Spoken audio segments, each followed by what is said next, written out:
La Facultad de Estudios Teológicos y Filosofía, a través del Departamento de Teología, les da la más cordial bienvenida a esta 10ª versión de la Jornada Internacional de Teología. Este año se titula Sinodalidad: Historia, Balance, Perspectivas y Experiencia. Damos un especial saludo a los académicos, estudiantes, invitados especiales, con particular afecto, un saludo a las instituciones patrocinantes: Universidad Pontificia de México, Universidad Católica Don Bosco.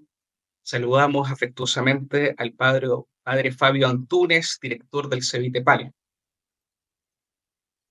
Antes de comenzar, les informamos a los asistentes que el chat se encuentra habilitado para plantear sus preguntas, y finalizada la conferencia de Monseñor Marín, se les realizarán vuestras consultas.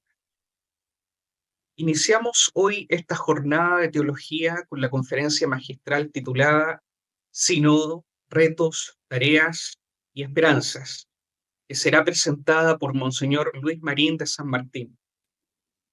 Luis Marín de San Martín ingresó a la Orden de San Agustín en 1981, realizando el noviciado en el monasterio de Santa María de la Vid. Emitió sus votos temporales el 5 de septiembre de 1982 y sus votos solemnes el 1 de noviembre de 1985. Entre 1982 y 1988 cursó los estudios filosófico-teológicos en el Seminario Mayor Tagaste. Fue ordenado presbítero el 4 de junio de 1988 por Monseñor Francisco José Pérez y Fernández Golfín, obispo auxiliar de Madrid. Es licenciado en Teología Espiritual por la Universidad Pontificia Comillas de Madrid, en Teología Dogmática por la Universidad Gregoriana de Roma y es doctor en Teología por la Universidad Pontificia Comillas. Es también diplomado en Archivística por el Vaticano en el año 2011.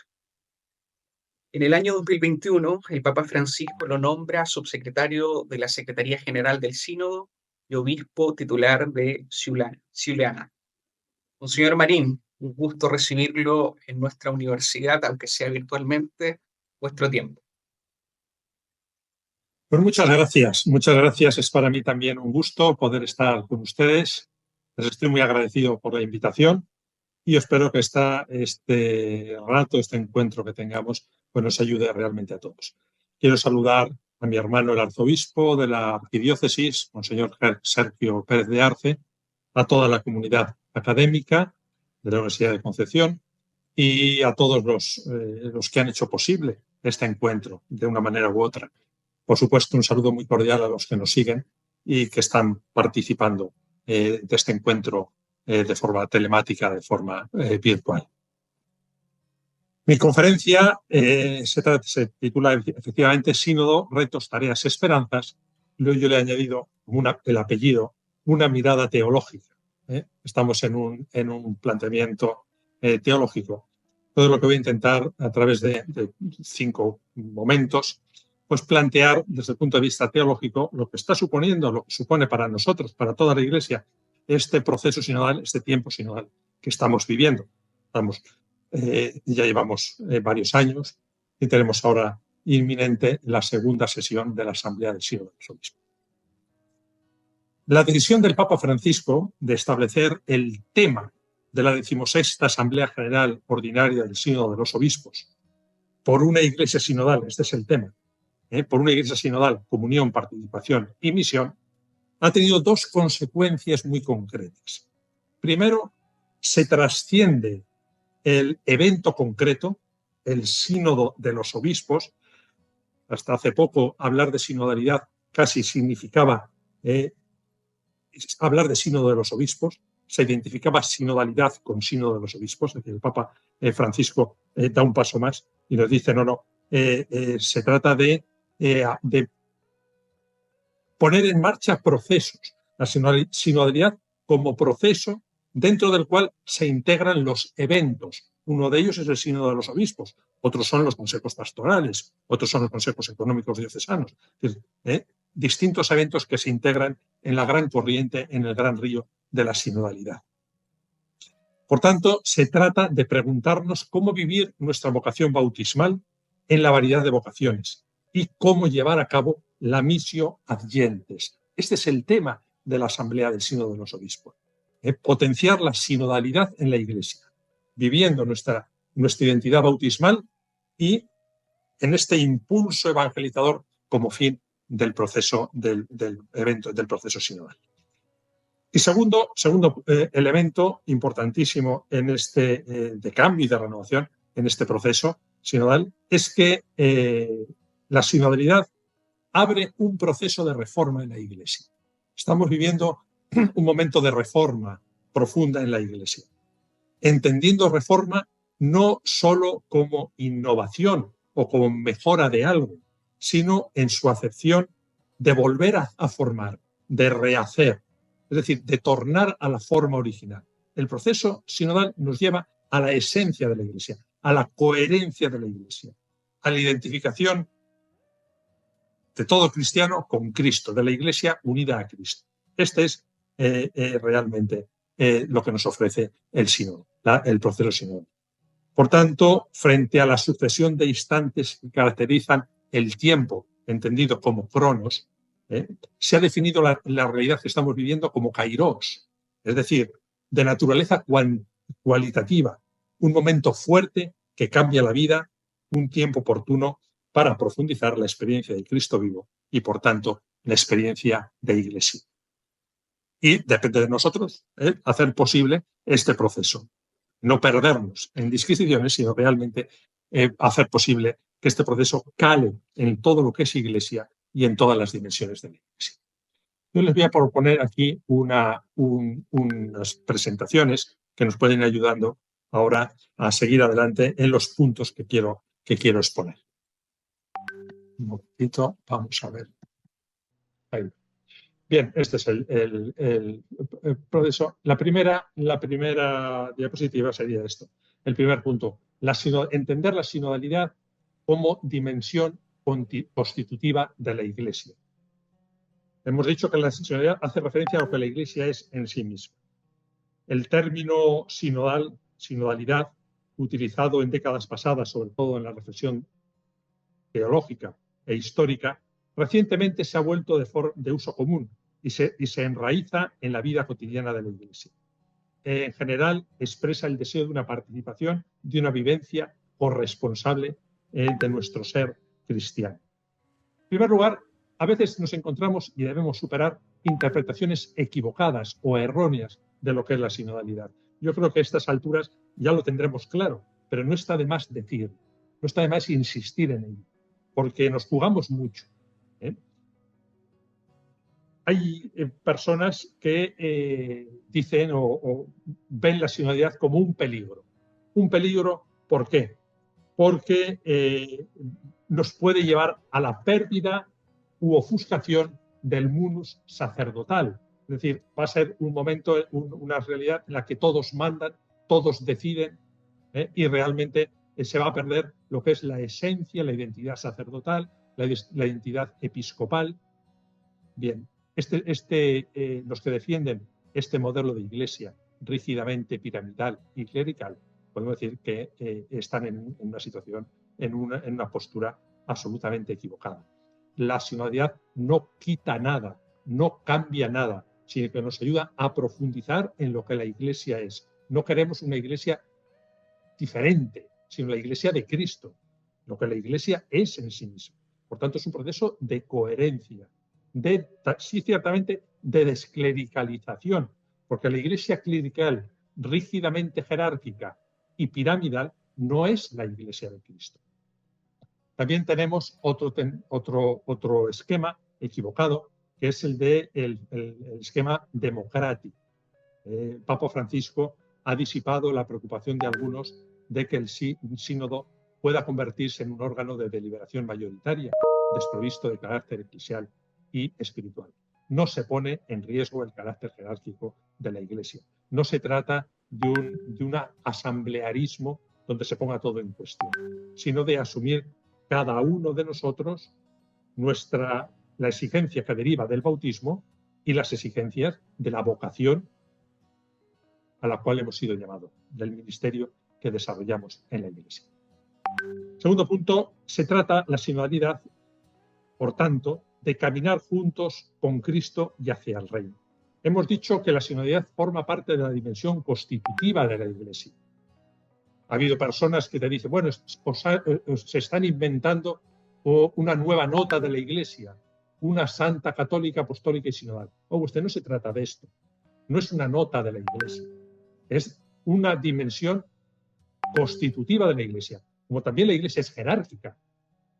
Como la Iglesia también es jerárquica. Del mismo modo, la Iglesia es sinodal y la Iglesia es misionera. Son dimensiones constitutivas de la Iglesia, que si faltan, expresan entonces una realidad que no es la verdadera Iglesia, que no es la Iglesia de Cristo. Monseñor Répole, arzobispo de Turín, decía que el mismo proceso nos ha ido ayudando a clarificar lo que es la sinodalidad. Y el informe de síntesis, después de la primera sesión del Sínodo de los Obispos, en el punto 1H, no da una definición de sinodalidad, sino hace una exposición también de las características de la sinodalidad, lo que la sinodalidad es. Y dice, como ya sabemos bien, sinodalidad es caminar juntos, pero como cristianos con Cristo y hacia el reino. Referencia cristocéntrica y escatológica de la sinodalidad. Caminar juntos, pero como cristianos con Cristo y hacia el reino, en unión con toda la humanidad. Dice que orientada a la misión, ¿qué implica la sinodalidad? 6 aspectos importantísimos que debemos tenerlos muy en cuenta. Implica el encuentro en los diferentes niveles de la vida eclesial. Primero. Segundo, la escucha mutua. Tercero, el diálogo. Cuarto, el discernimiento comunitario. Quinto, la creación de consensos. Y sexto, la toma de decisiones en la corresponsabilidad diferencial. Todo esto lo tenemos en el informe de síntesis de la primera etapa sinodal. También, de otra forma, el documento de la Comisión Teológica Internacional de 2018 viene a decir lo mismo, insistiendo en que la sinodalidad debe expresarse en el modo ordinario de vivir y actuar de la Iglesia. Es decir, en el ser, el hacer y el estilo de la Iglesia. Todo lo que es Iglesia debe ser sinodal. Todo lo que es sinodalidad afecta a todas las realidades eclesiales. Como decíamos, no podemos reducirlo solamente a los eventos sinodales. Esto es el modo ordinario de vivir y que tiene una consecuencia en las estructuras de la Iglesia, efectivamente, no solamente teórico, no solamente teoría, sino que se concreta en las diferentes estructuras de la Iglesia, empezando por el concilio ecuménico, siguiendo por el sínodo, pero también en los consejos diocesanos, en los consejos pastorales, en el consejo económico, y se manifiesta en eventos, por ejemplo, en la celebración, en las reuniones, en las asambleas del sínodo de los obispos. Y en tercer lugar, la sinodalidad no es un fin en sí misma, sino que se abre a la misión hacia la Iglesia. Recordamos Lumen Gentium, y también Evangelio Nuntiale, también Pablo VI habla de esto. Entonces, el objetivo de la sinodalidad es anunciar el Evangelio, dar testimonio del Evangelio de manera más adecuada a las mujeres y hombres de todo lugar y tiempo. Línea de la Lumen Gentium. Papa Francisco habla de esto también en el discurso de conmemoración del 50 aniversario de la creación del Sínodo de los Obispos. Luego nos referiremos a ello. El segundo punto es la referencia trinitaria como punto de partida del proceso sinodal, de la reflexión teológica de la sinodalidad. Lo primero, dinámica de comunión.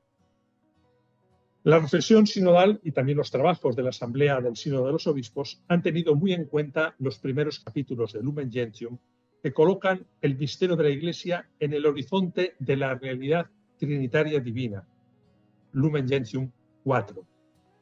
Así, en estos números, Lumen Gentium también ya en el número 2, los números 2, 3 y 4, presenta el misterio de la Trinidad más allá de formulaciones dogmáticas, como la historia del revelarse y donarse de Dios, de su manifestación y su realización.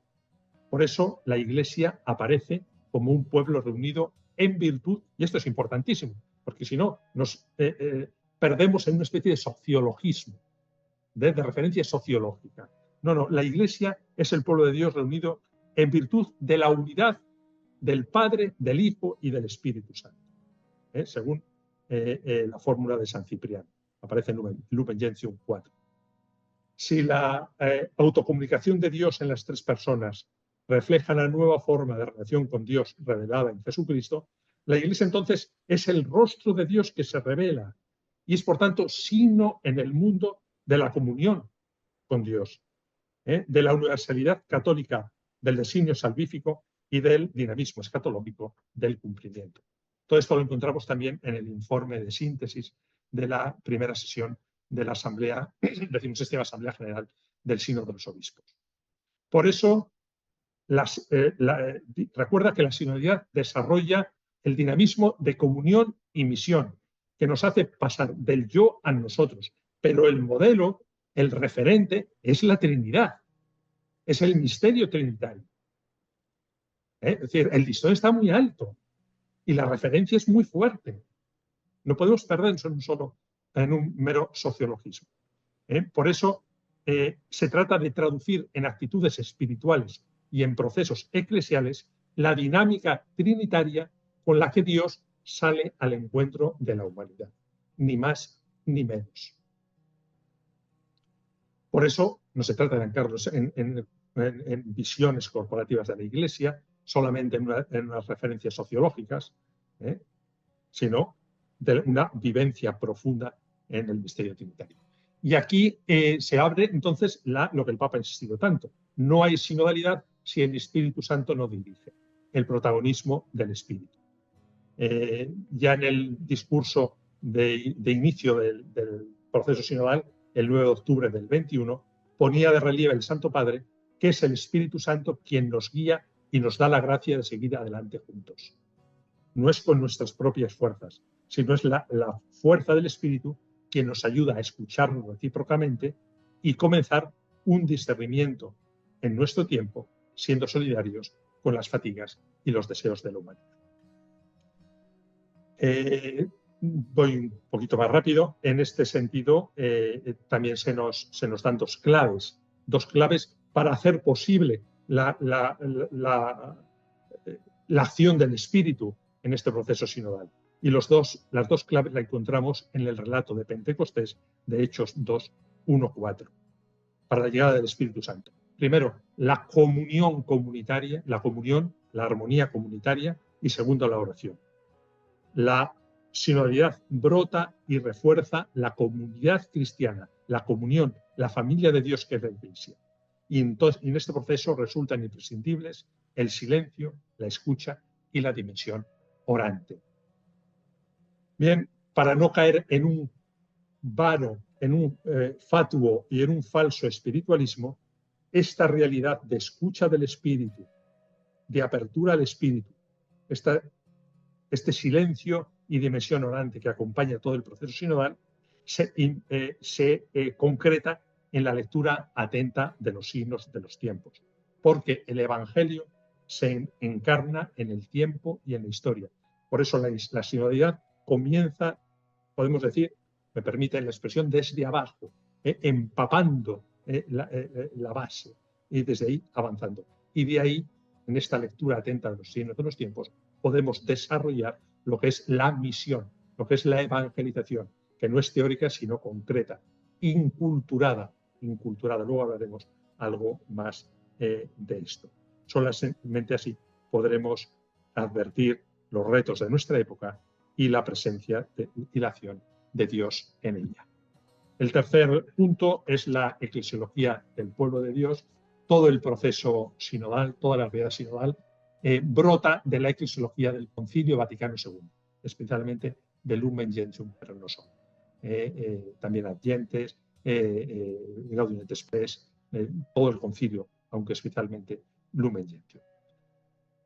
Papa Francisco ha impulsado decididamente la eclesiología del pueblo de Dios, presente en el capítulo, sobre todo en el capítulo segundo de Lumen Gentium.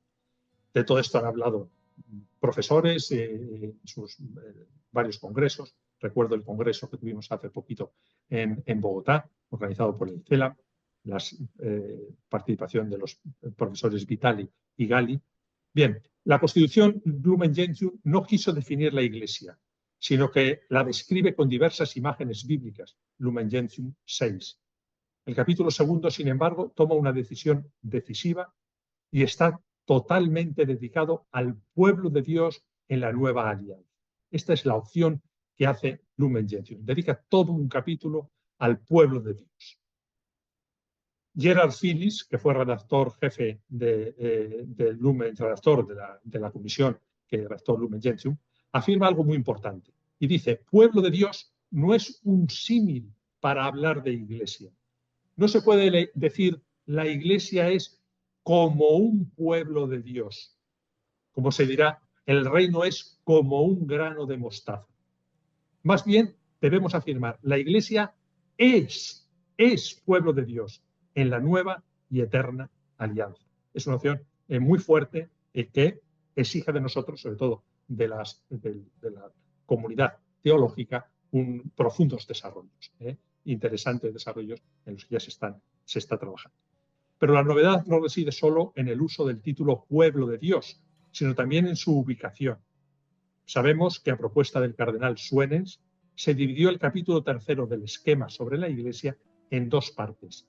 La primera sobre el pueblo de Dios, capítulo 2, inmediatamente después del capítulo 1 sobre el misterio de la Iglesia, y antes del capítulo 3 sobre la jerarquía. Es decir, la opción que hace el concilio es muy clara. Primero, capítulo 1, misterio de la Iglesia. Capítulo 2, viene aquí, el pueblo de Dios. Y capítulo 3, la jerarquía. Es decir, se parte de lo que es común a todos los fieles y después se va a lo específico. Es lo que se ha llamado Revolución Copernicana en el Concilio Vaticano II. Se antepone la realidad de la comunidad cristiana a los temas del ministerio ordenado y de la jerarquía. Primero, la realidad de la comunidad de los creyentes y luego la realidad del ministerio jerárquico. El pueblo es, en el plan salvífico de Dios, del orden del fin, mientras que la jerarquía es medio. Si no tenés esto muy en cuenta, pues podemos confundir muchas cosas. En este sentido, incide en tres aspectos. La imagen de Iglesia como santo pueblo fiel de Dios, en el que insiste el Papa Francisco. Estos tres aspectos son la dimensión comunitaria, la pluralidad y el dinamismo. Pueblo de Dios y eclesiología de comunión. La noción de pueblo de Dios identifica la categoría, la Iglesia como sujeto, algo que también ha trabajado la Comisión Teológica Internacional. Ella y algunos textos del cardenal Joseph Ratzinger al respecto. La Iglesia es un sujeto completamente singular, porque es una comunidad teológica e histórica, una unidad compleja, Lumen Gentium 8, una iglesia de iglesias, Lumen Gentium 23. No es ni un individuo, ni una persona moral, ni un sujeto ontológico, ni un sujeto colectivo. No existe separada de quienes la forman en comunión con Cristo y entre sí. Cristo y la Iglesia forman una unidad indivisible e inseparable. La categoría de comunión resurgió en el Vaticano II y hace referencia sobre todo a la comunión trinitaria, a la comunión de todos los fieles en Cristo, a la comunión alimentada por la Eucaristía, a la comunión de iglesias, a la comunión de los obispos y a la comunión de los santos. Es una categoría que debe integrarse también y relacionarse con la categoría de pueblo de Dios. Esta categoría de comunión se concreta y lo tenemos también en el Instrumentum Laboris para la segunda sesión de la Asamblea del Sínodo de los Obispos, que invito a leer, en Communio Fidelium.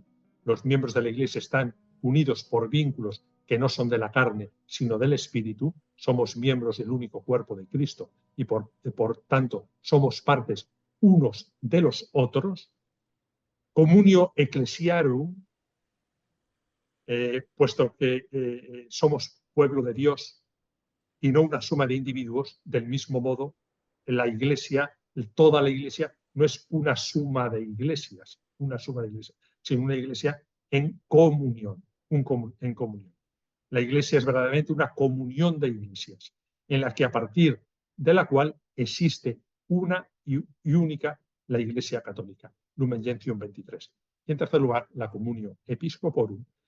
Cada obispo presenta a su Iglesia en el Concilio Ecuménico como manifestación visible de toda la Iglesia. De este modo, la comunión de los fieles, la comunión de las iglesias y la comunión de los obispos, cum Petro et sub Petro, no son tres formas de comunión, sino la única comunión expresada en tres modalidades distintas, pero inseparables. Y por último, la dimensión misionera. El pueblo de Dios peregrino es esencialmente misionero. Decimos que sinodalidad significa sínodo, caminar juntos, comunión en el camino. Ser peregrino no significa solo ser itinerante, sino participar en la misión dinámica de las personas divinas en la historia de la salvación. Retomamos lo que decíamos al principio de la Trinidad. No solamente movernos físicamente, no ser itinerantes, es hacer realidad el dinamismo, participar en la misión de las personas divinas en la historia de la salvación. La Iglesia peregrina es por su naturaleza misionera porque toma su origen de la misión del Hijo y de la misión del Espíritu Santo según el propósito de Dios Padre. Adyentes número 2. Bien, el punto cuarto es la referencia sacramental. La referencia, antes quería decir simplemente recordar cómo hemos titulado el segundo Instrumentum Laboris. Es cómo ser iglesia sinodal misionera. Esto será el tema que unirá lo que son los debates, las discusiones y el discernimiento en la segunda sesión de la Asamblea del Sínodo de los Obispos que comienza en octubre. Cómo ser iglesia sinodal misionera. Es decir, que todo el pueblo de Dios en sus comunidades y sus miembros sea misionero porque es sinodal y que sea sinodal porque es misionero. Esto será un poco lo que trataremos en la segunda sesión de la Asamblea del Sínodo de los Obispos. Bien, el cuarto punto, vamos a él, es la referencia sacramental. Evidentemente, de todos estos temas podríamos estar hablando muchísimo. Nos da para cursos enormes. Son puntos de partida, son puertas que se abren y yo espero que todos ustedes, también nosotros estamos en ello, estamos trabajando con muchos teólogos, muchas universidades, podamos continuar desarrollando todos estos temas que aquí simplemente por cuestiones de tiempo no puedo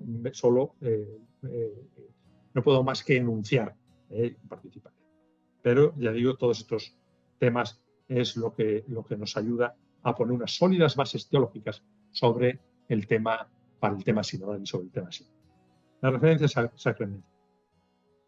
Se nos dice al inicio de la Lumen Gentium, el número 1, porque la Iglesia es en Cristo como un sacramento, o sea, signo e instrumento de la unión íntima con Dios y de la unidad de todo el género humano, ella se propone presentar a sus fieles de todo el mundo con mayor precisión su naturaleza y su misión. Hoy, a la luz de la sinodalidad, podemos profundizar en esta realidad sacramental de la Iglesia y preguntarnos si estamos siendo de verdad signo e instrumento de unidad. En fin, si estamos caminando juntos para dar testimonio de la llegada del reino y colaborar en él.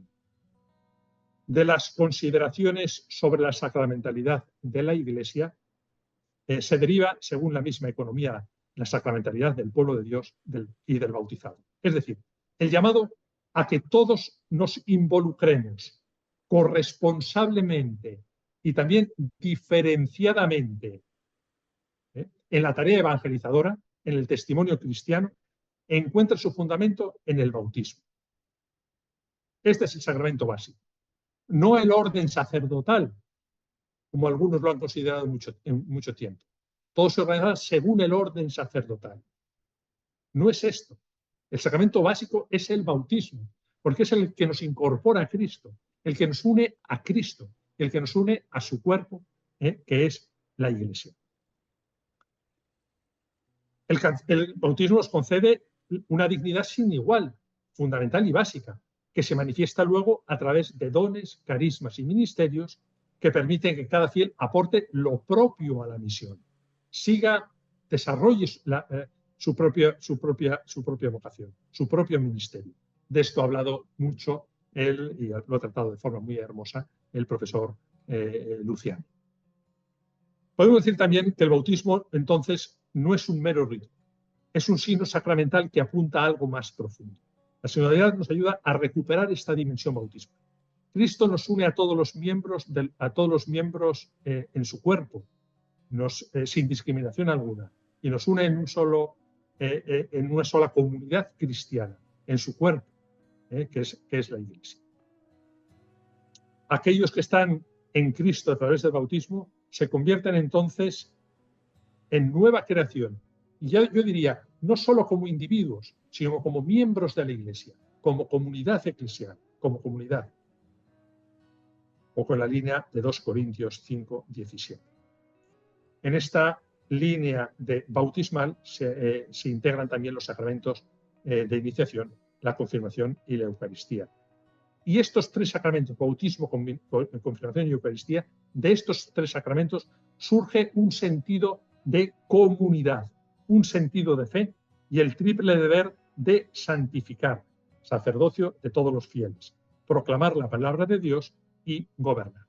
Creo que esto también se profundizará en algunas ponencias sucesivas. La comprensión de la categoría pueblo de Dios es crucial porque ella encuentra su raíz en la realidad bautismal que nos hace partícipes de los tria munera, o las funciones sacerdotales, profética y real de Cristo. Por eso podemos decir que todos sin excepción somos corresponsables en la realización de esta misión evangelizadora compartida porque participamos de la realidad de Cristo. Participamos de la realidad de Cristo. Pero es una realidad, una corresponsabilidad diferenciada. No es un igualitarismo. En una doble dimensión.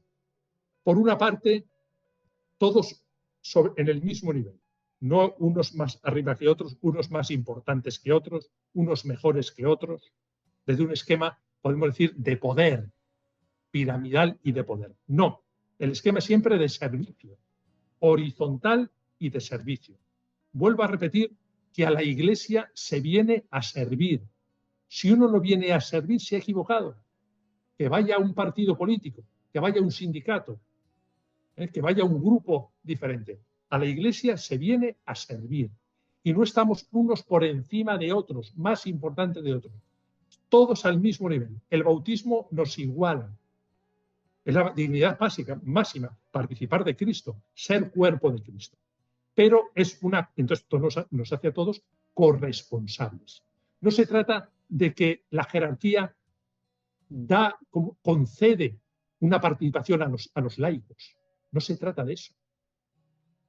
Todos los cristianos tenemos la obligación de la responsabilidad en la Iglesia, porque todos somos cristianos. Por tanto, no es una concesión, sino una necesidad, una exigencia del propio bautismo. Pero es una corresponsabilidad diferenciada. No todos igual, no todos de la misma forma. ¿Por qué? Porque seguimos vocaciones diversas, ni mejores ni peores. No es mejor una que otra. Son diversas, son diferentes. Seguimos a Cristo de manera diferente.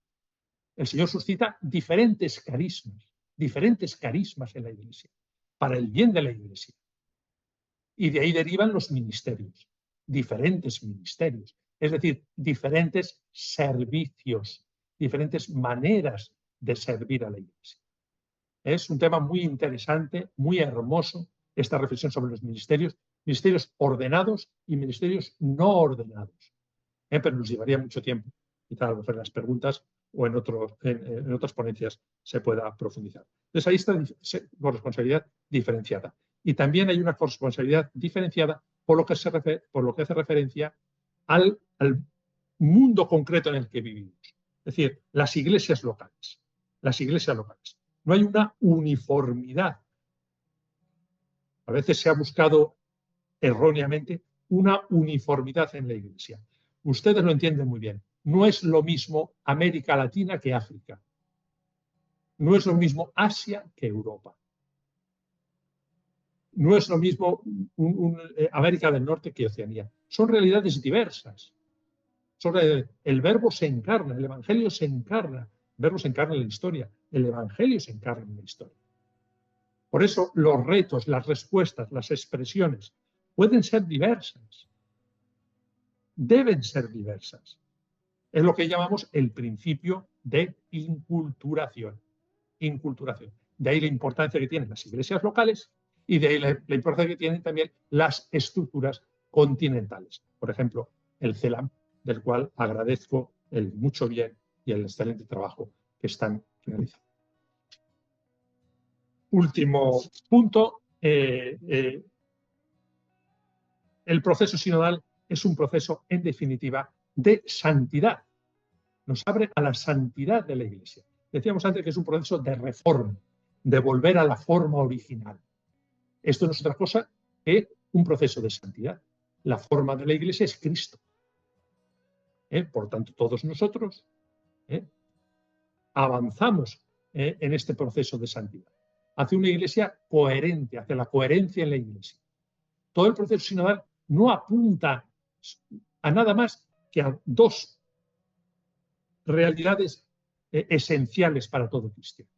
La primera realidad, la coherencia de la Iglesia. Ser coherentes como cristianos, una Iglesia coherente, la Iglesia de Cristo. No queremos otra cosa sino la Iglesia de Cristo. La Iglesia unida a Cristo. Esto es un proceso de coherencia. Y de ahí viene la corresponsabilidad. De ahí viene la implicación. De ahí viene el desarrollo de los carismas. De ahí viene la profundización en los ministerios.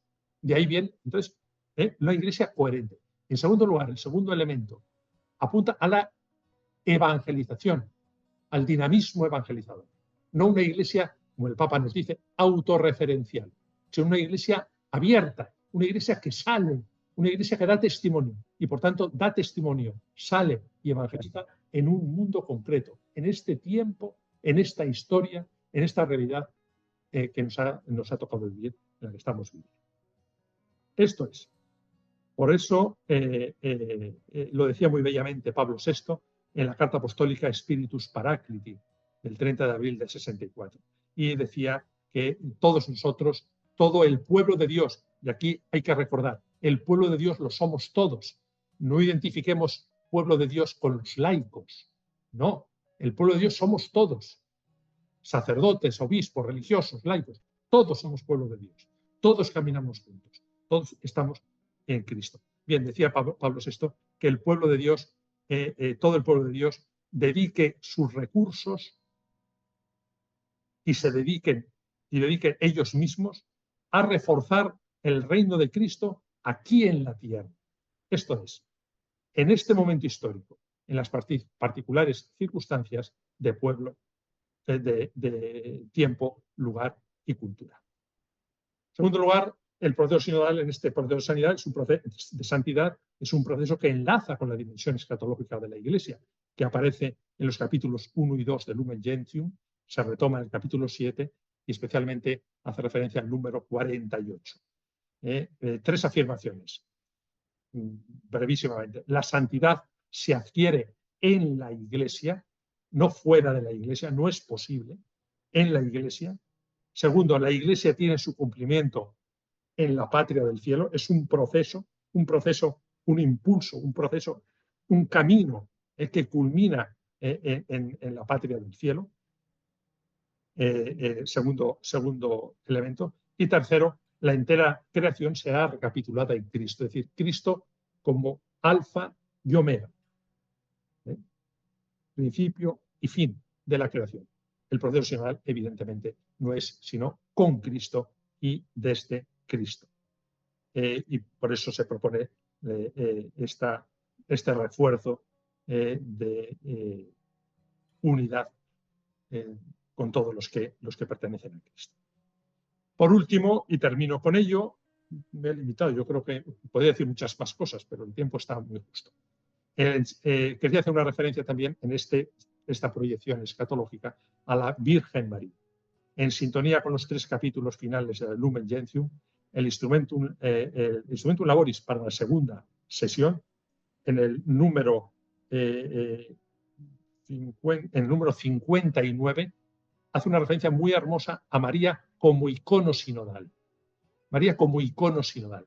Todo lo que es la sinodalidad lo encontramos sintetizado y reflejado en María. A mí esto me anima mucho y me alegra mucho, dado pues la cantidad de santuarios marianos y referencias marianas en América Latina. María no se entiende sin, América Latina no se entiende sin María.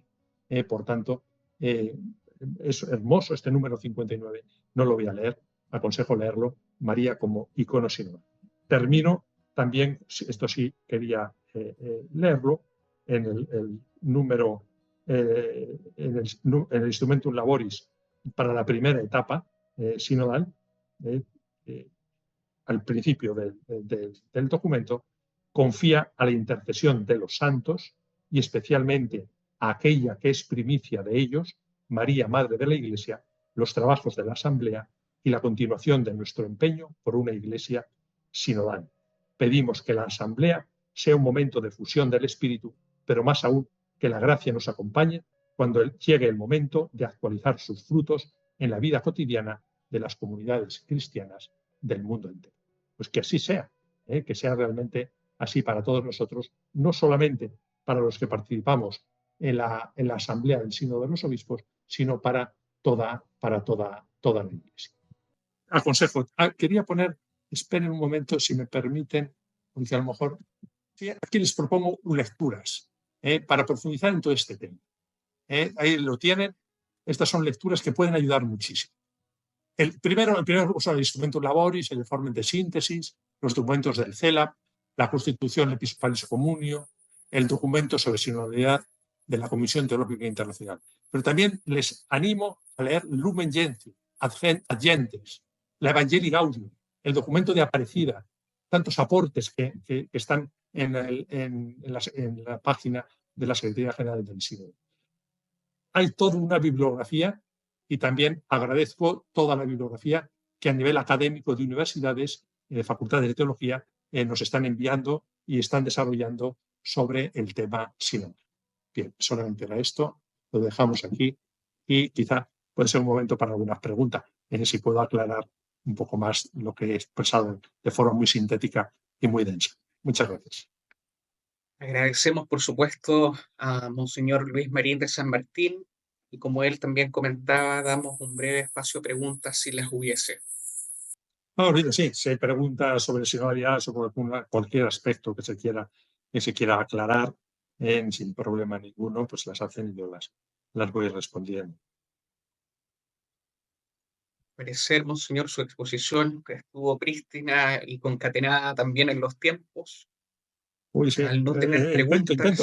Tenía mucho más, pero el problema que al final hay que ceñirse a los tiempos. Porque da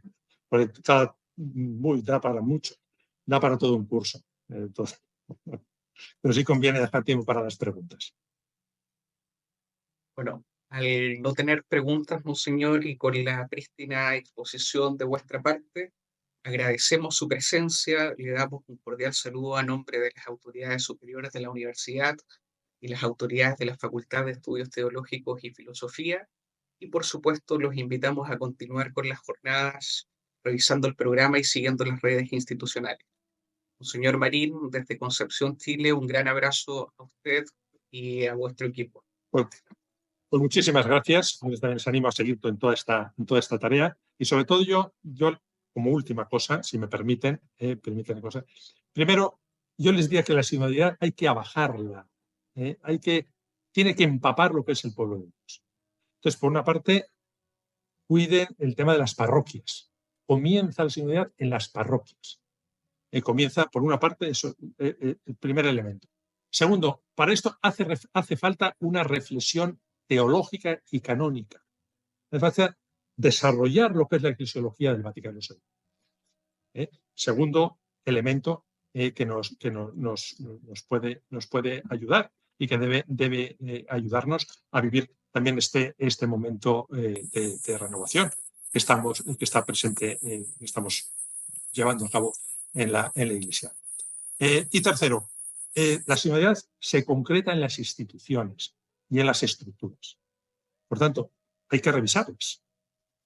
Deben funcionar los consejos pastorales en las parroquias, por ejemplo. No puede haber ninguna parroquia que no tenga consejo pastoral o que no funcione. Que no funcione bien, porque podemos juntar 4 amigos del párroco y que no se reúnen nunca y que dicen a todo amén. No, eso no es. No es una amenaza, nos va a ayudar. Va a ayudar a los párrocos a desarrollar su servicio a la Iglesia. Entonces, estos tres los consejos económicos, el consejo pastoral diocesano, y se pueden crear otras estructuras que pueden, por ejemplo, se han creado las asambleas eclesiales a nivel de continente, se pueden ver. Entonces, estos 3 elementos que pueden ayudar muchísimo a la vivencia de la sinodalidad. A bajarlo a nivel parroquial, desde la base, es que empape lo que es la vida parroquial. Segundo, que acompañe una reflexión teológica y canónica de la eclesiología del Concilio Vaticano II. Y tercero, estructuras que se concreten, estructuras que funcionen. Esto es lo que quería decirles. Por último, antes de despedirme, agradecer su generosidad y su amabilidad y también su paciencia, pedirles, por favor, oraciones. Oraciones para que este momento, este kairos, este momento del Espíritu que estamos viendo en la Iglesia, dé fruto. Para que no seamos muro, no seamos pared, sino que seamos cauce. Cauce de la gracia de Dios, cauce del Espíritu, tanto en la Asamblea del Sínodo de los Obispos como en el proceso sinodal que estamos desarrollando en toda la Iglesia. Pero muchas gracias, que el Señor les bendiga. Muchas gracias, monseñor. Los continuamos a seguir el programa de las jornadas. Muchas gracias.